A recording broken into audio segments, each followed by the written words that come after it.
This is Nasha Kasha, Ukrainian Almanac. 28 minutes of stories for everyone about Ukrainian life. Nasha Kasha is heard on 18 campus and community radio stations from Newfoundland to British Columbia. I'm your reporter, Stefan Andrusiak. This is episode 208. It was recorded in Edmonton, Wednesday, March 11th, 2020. Today I'll bring you two stories. One is about a band called the Broken Banjos. A little later in the show, we'll hear all about the Koziak family, some of whose members have deep roots in Alberta's hospitality industry and in dance. We'll hear all about their landmark hotel and about the zing, the fling, the flutter of international dance movement that has grown there. But first, let's sit in on a Wednesday night band practice, one that has become a popular live-streamed event on Facebook. I arrived about an hour into the soiree. My hosts knew I'd be arriving in the thick of their practice, and they were kind enough to leave their door unlocked. Hello. Hello. Yes, hi. Remember Chris? Yes. Okay. Good to be here. This is our grandson, Jackson. Hi. We have a sleep. Jack, say hello. Be polite. Say hello. Hi. Yes. Hi, I'm recording the hellos. I hope that's okay. There you go. Very Come nice. on in. Okay, Well, Jackson. We're missing two band members, two very important band members today. Hello again. Hi, Leanne. Hi, I'm Stefan. I'm Phil. Phil, hi. Phil Sambulik, Mike Yasik. This is Hi, Mike. Michael. Hey, Michael. Hi. Nice to meet you. Приємно. Come on Hi. in. So you're missing the banjo players. Yes, we're always missing the banjo players. Hi, my name is Philip Sambulik. I would have loved to have been in the room when the name of this band was put together. Well, it actually wasn't in a room. It was in the late 70s at Camp Barvinok during a Sumk May Jamboree. 5 people got together, myself, Keenan Hohol, Taras Udud, John Searink, and Rob Wolanski. We all happened to bring our instruments. Rob brought a violin, Taras brought a violin, Keenan brought his sipilka, John Searink brought his guitar, and I brought my tsimbale. We learned 5 songs over the evening into the very early morning. We serenaded everyone as they came in for breakfast, and then we decided that we needed a name, so we called ourselves the Flying Banjos. The Broken Banjos derived itself from whenever all of us couldn't get together, we were broken. Hence, Broken Banjos. And there never was a banjo in your group. Never was a banjo.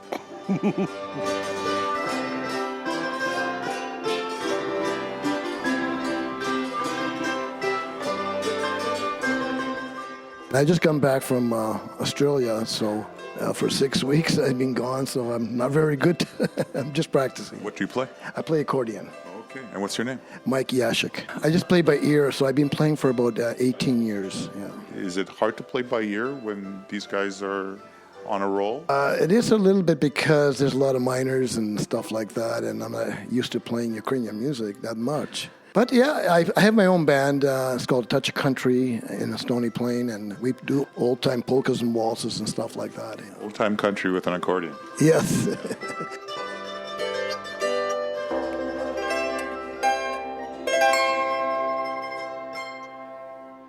Our first gig actually together was U-Fest in May of last year. So we're actually still learning our instruments, in fact. We went out and bought new mandolins because we found that we weren't getting good enough. So you buy a better instrument and you get better? It is true. Yes, that is what happened. Actually, I was doing some Googling going, why aren't I improving? And true enough, there are some instruments they make a difference.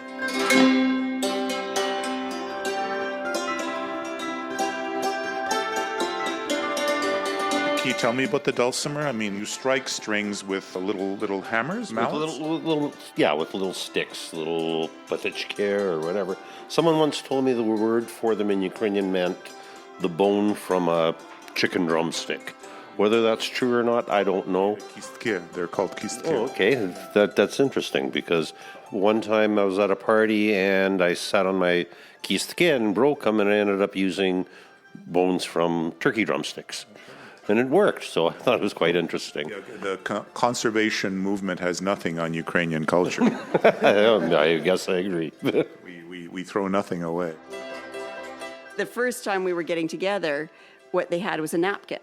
And on it, they would have John's dad's song and not even a key. They'd have starts on F, and then Myron's wedding song. So this is how we started. For me, I need music. Some of them don't read music, and they play totally by ear. I need the music, and that helps me. So what I did is we would play.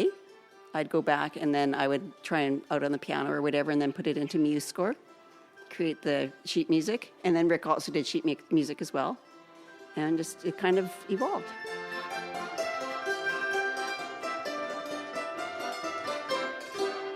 I'm listening for the accordion to come in.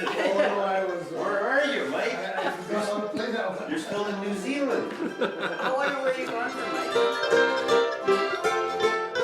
Mike. When did you start with music, Chris? I actually played the piano when I was probably 6, 7 years old. Switched over to conservatory music. I know Debbie beat me in that field, but I took maybe 4 or 5, and then I had to start writing exams, and I started bombing exams that says, that's not for me. After that, I just plunked on my own, picked up songs. And actually, we still play the piano. We're teaching dancing, Ukrainian dancing with the Parkland Ukrainian dancers for many, many years. And I used music from Chester Cooch. He wrote music that I used to dance to. So I have the notes, and I just plunk along to the warm-ups and just center work. And my parents bought me a mandolin for a present for high school during high school. Now I'm playing again, and now that we're playing a little bit more, it's getting a little bit more fun. Same case as him, not such a good dancer. They asked you to play in the band. I was a backline dancer, but I was always in the lineup, But we didn't dance for the dance. We danced for the girls, so I think we did okay in that department. We're going to play next. We're getting out there. We're going to play Cuckoo. Cuckoo, and in English that means? Cuckoo, cuckoo, cuckoo.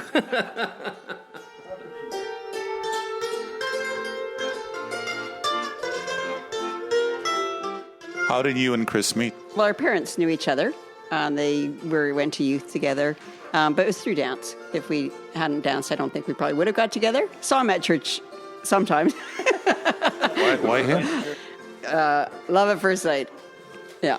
He just shut him off, and we just got together, and So were you partners in the dance group? Well, no, because you don't have a consistent partner in dance, right? Like there was over 60 of us when we all danced together. But I would always position myself to get to be her partner. What was the signal? Her eyes.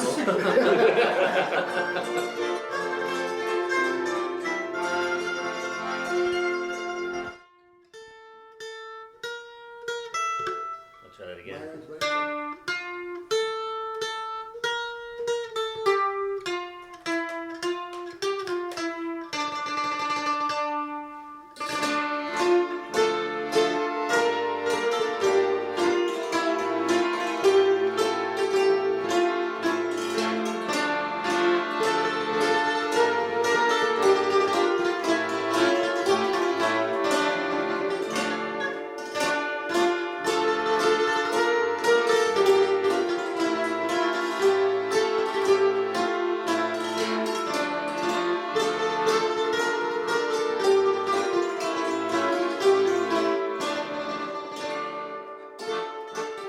Did you have other careers outside of dancing? Oh, yeah.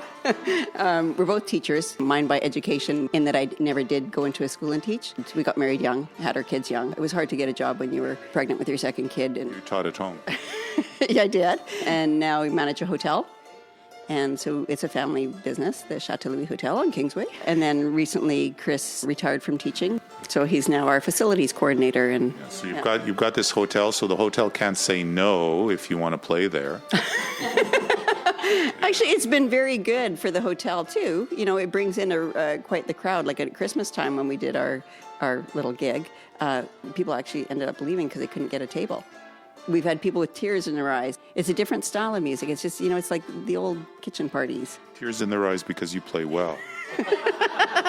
Tears in their eyes because of memories. So we have 2 mandolins. Chris and Debbie both play mandolin. We have Bayan, Rick Wacko on the Bayan. We have Phil Semberduk on the Tsimbala, and his wife Nat Pritulak on the buban, and she sometimes plays pilka, and I play bandura.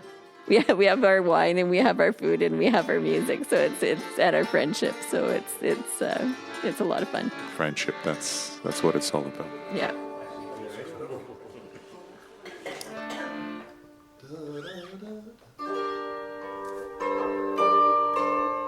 Nasha Kasha comes to you from CHRW 94.9 FM on the campus of Western University in London, Ontario, Canada. We're heard on CHMR 93.5 FM in St. John's, Newfoundland, on CKDU 88.1 FM in Halifax, on Local 107.3 FM in St. John, New Brunswick, on CJAS Radio 93.5 FM in Saint Augustine, Quebec, on CJLO 1690 AM in Montreal, on CFRC 101.9 FM in Kingston, on CFMU 93.3 FM in Hamilton, on CKMS 102.7 FM in Kitchener-Waterloo, on CJAM 99.1 FM in Windsor and Detroit, on CKLU 96.7 FM in Sudbury, on CILU 102.7 FM in Thunder Bay, on 101.5 UMFM in Winnipeg, on CJTR 91.3 FM in Regina, on CFMQ 98.1 FM in Hudson Bay, Saskatchewan, on CFBX 92.5 FM in Kamloops, on CIVL 101.7 FM in Abbotsford, on CJSF 90.1 FM in Vancouver, and on CHLY 101.7 FM in Nanaimo, British Columbia.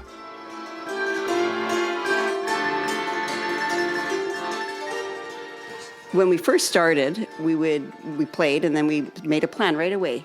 We're going to get together next month and we'll play again. How many friends do you have where you say, well, we've got to get together, and it doesn't happen? So this started once a month, and then next thing you know, we're getting together every week.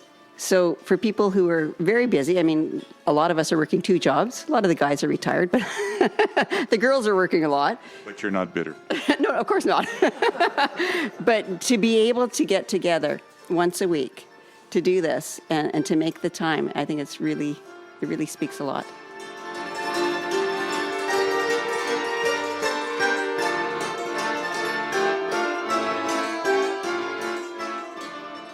I have a cousin outside of Calgary, Lucille, and she was first cousin of my dad's, and from the Kalmar area or Nisku. They moved down, but she listens every week. She's probably listening right now, and she says she just puts it on as a regular Wednesday night. It's become kind of like a little radio show for her, and there's a lot of people that join in and say, hi, how you doing? And they do the wave on the Facebook thing, the streams we have. And, I mean, we've had up to 400 views on any given night. What would they look for if they wanted to see and hear you? What would they look for? They'd have to, the Broken Banjos, just like us and you'll get all the information. Yeah, well, you have a built-in marketing tool because everybody's listening, waiting for the guy who plays the banjo to show up, and he never shows up. So they figure they'll have to tune in next week. Maybe he'll be there then. They just might, but people just come back just for the sound that we have. We don't promote being brand new. We're not playing new edge things. We're just playing old time music, and we hear it in the back of our brains, and it's easy for us to play. And I think Leanne summed it up earlier a few times where she mentioned that it's just a friendship. It's being friends and getting together, and we look forward to Wednesday night for us.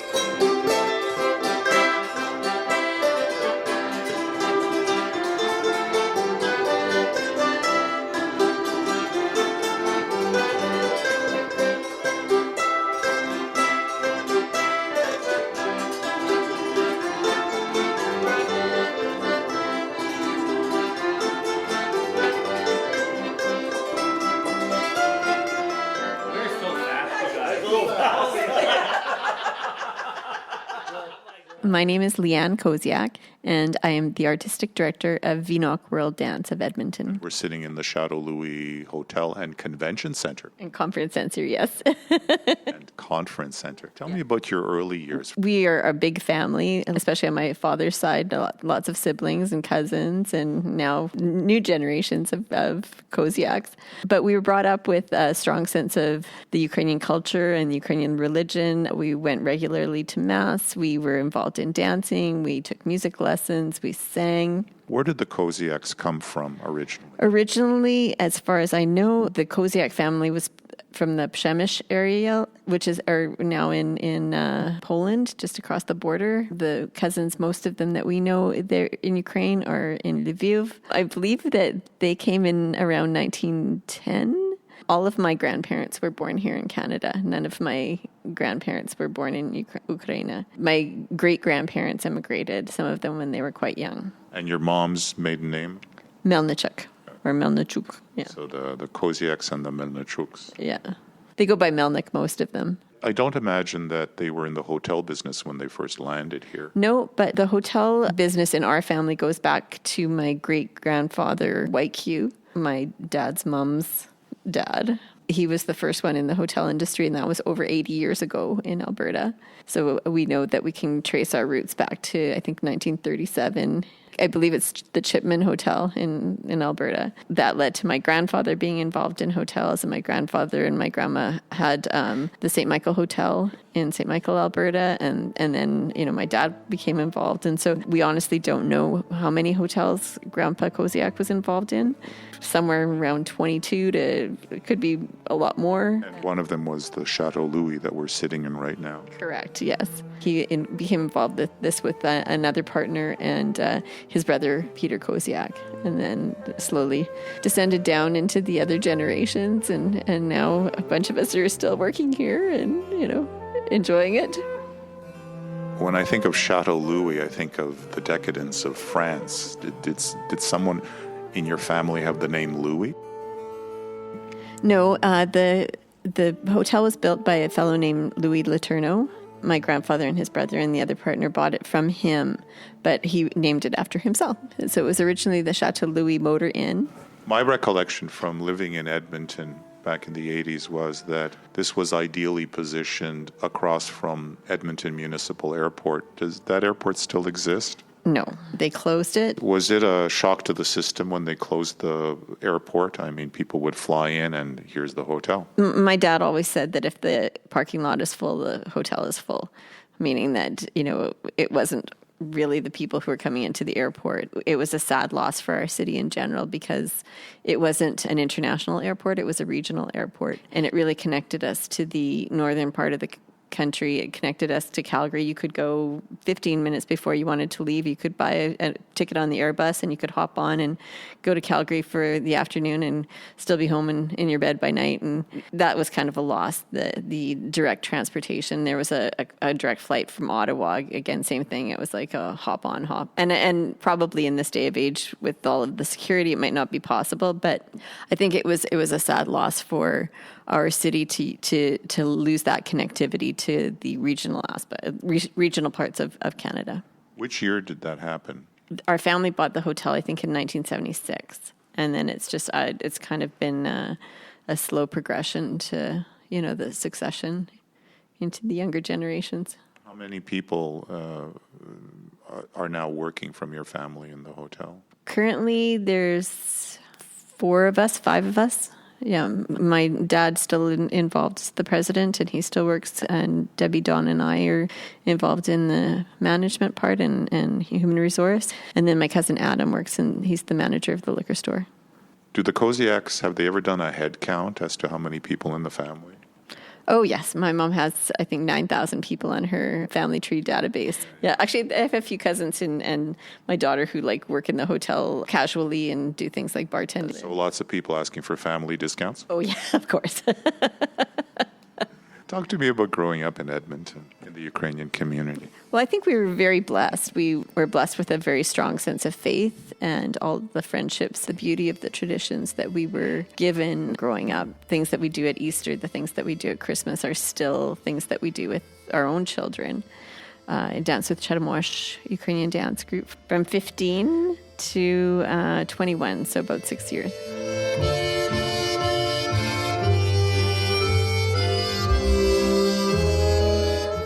I went to the dance program at Grant MacEwan and I got my diploma there, and I took the first year of the teacher training program. And then a friend of mine who was also from Chatham-Wash and dancing in the Stuttgart Ballet, he knew that some of us were looking for something different and mentioned that there was a group in Amsterdam. So I went together, and the former founder of Vinok as well, Doyle Marco, we went to Amsterdam and we danced with the company there.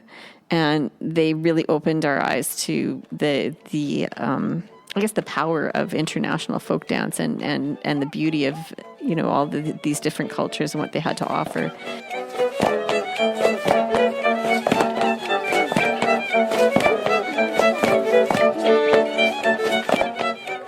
up here, it's not that we didn't have exposure to it, because you had heritage days and you saw different dance companies, but it wasn't the same. And Ukrainian dance was very highly evolved artistically and in terms of stage presentation compared to a lot of the other dance forms here.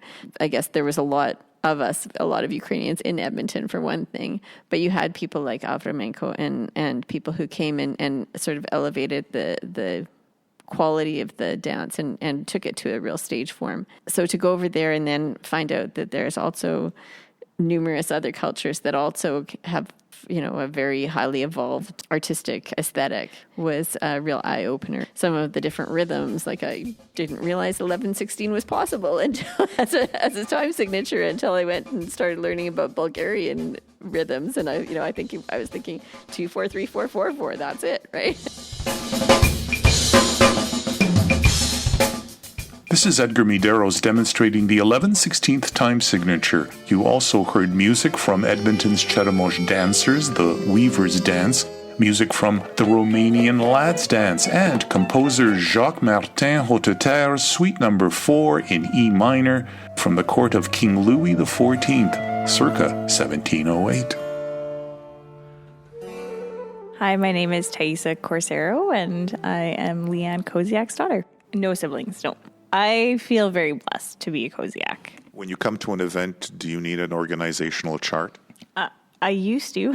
Definitely growing up, there's some confusion of how everybody was related and connected. And So walk me through Vinok, its evolution into international dance, and then your daughter coming on and being a part of it. So Vinok was born out of our experience in Europe and having the opportunity to study in these different countries. We spent 20 months in Eastern Europe, 3 months in Bulgaria, 2 months in Romania. So just traveling and studying with 5 months in Hungary and studying with different choreographers, doing village research. And so Vinok was born as an international company. It was never born as a Ukrainian dance company, but we struggled with what we were going to call it. And somehow the Vinok was representative of different cultures to us. Each of the different flowers like a different culture. And when you put it all together, it's more interesting and beautiful than just like a single flower by itself. Just as headwear, which is circular, flowers woven in a circle, so too you form a circle with other cultures. Yes, even though it caused a little confusion because it is a Ukrainian name and people assumed that it was a Ukrainian dance company, we stuck with it, and I think it's a beautiful symbol of what we do. We just celebrated 30 years of performing. We now have over 60 cultures of different dance styles in our repertoire. when I was 5 years old, Mom made me a matching flamenco skirt so that when I came to rehearsal, I could practice in the background with them and I would copy and mimic them.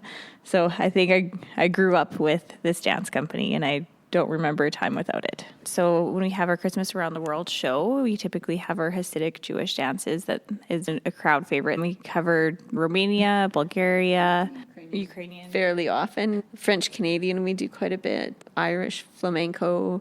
Yeah. The Chateau Louis has been our home for now, I think, since 1990 or so. So we do have a studio tucked away in the back corner of the conference center. It's so easy here compared to other venues. They work so well with us. And when you look at the difficulties in the theaters, they're expensive. There's a lot of technical things. And we found when we were using the theaters that often we lost money and lost quite a bit of money. And so our next production is actually going to be a celebration of John the Baptist Day, Saint Jean Baptiste in Quebec, Ivana Kupalo in Ukrainian culture. And one of our dancers is from Quebec originally. And he says, maybe we should do something for Jean Baptiste. And when we started talking about traditions, I realized that there was a lot of similarity with the bonfires. And so that's what we're exploring. And we're going to try and do it outdoors, weather permitting. We have a backup plan, but it will again be in the conference center in the yard, and we're going to explore some of the Kupala themes, and we're going to have Dnipro as a guest artist. They're going to sing some songs.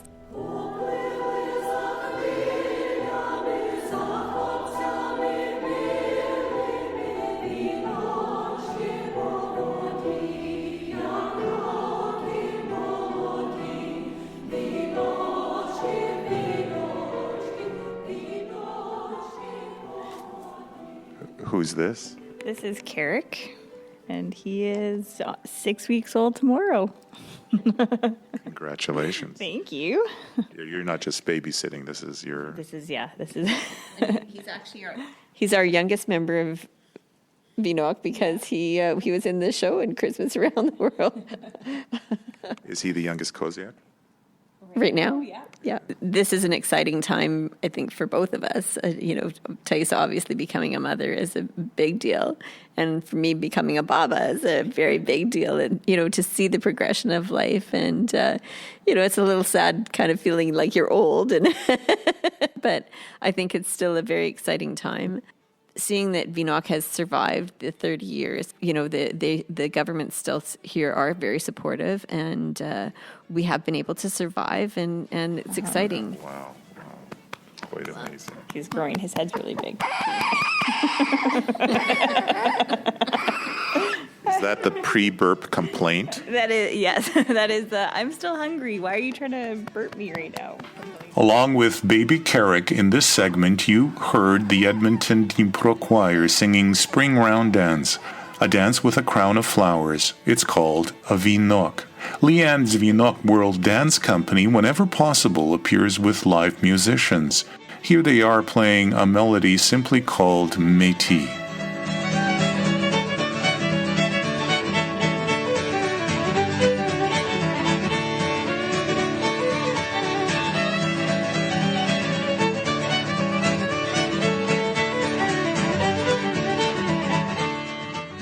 I think that we've been very blessed with Vinoc has given us a real opportunity to experience the world in a different way and to be able to share all of this appreciation of different cultures has been very rewarding and a lot of fun. And I'm certainly hoping that we can continue to do it for at least another 30 years. So maybe not, I won't be around, but I'm hoping that Taisa will carry on that torch. I'd like to gratefully acknowledge that partial funding for Nasha Kasha is provided by the Shevchenko Foundation and the Ukrainian Credit Union. I'm your reporter Stefan Andrusiak. Back in a week, God willing. До милої зустрічі за тиждень часу, дорогі слухачі.